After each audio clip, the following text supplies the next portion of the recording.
എന്താണ് Bible? Bible ഒരു പുസ്തകമാണ്. ബൈബിൾ ഒരു ചരിത്രമാണ്. ബൈബിൾ ഒരു വെളിപ്പാടാണ്. ബൈബിൾ ഒരു സന്ദേശമാണ്.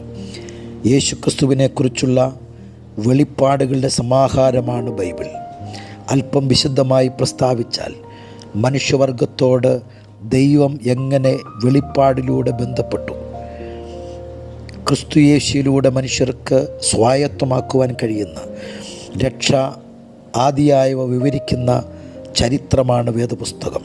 ഇതിൽ ലോകത്തിൻ്റെയും മനുഷ്യരുടെയും ഭൂതം, വർത്തമാന, ഭാവി കാലങ്ങളിൽ ലോകത്തിൽ സംഭവിക്കുവാൻ പോകുന്ന സംഭവങ്ങളെ സവിസ്തരം ഉള്ളടക്കം ചെയ്തിരിക്കുന്നു.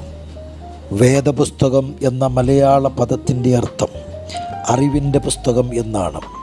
അതിന് കൊടുക്കുവാൻ കഴിയുന്ന നല്ല നിർവചനം മനുഷ്യരുടെ വിശ്വാസത്തിനും അനുസരണത്തിനും പ്രത്യാശയ്ക്കും വേണ്ടി ദൈവം തൻ്റെ ദിവ്യത്വം, വ്യക്തിത്വം, പ്രവൃത്തി, തീരുമാനം, ആലോചന എന്നിവയെ വെളിപ്പെടുത്തി കൊടുക്കുന്ന രൂപരേഖയാണ് വിശുദ്ധ ബൈബിൾ.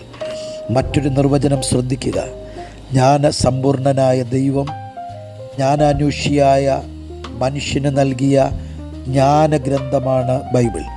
അതായത് വിവേകിയായ മനുഷ്യന് ജ്ഞാനിയായ ദൈവം നൽകിയ പരിജ്ഞാനത്തിൻ്റെ വെളിപ്പാടാണ് ബൈബിൾ.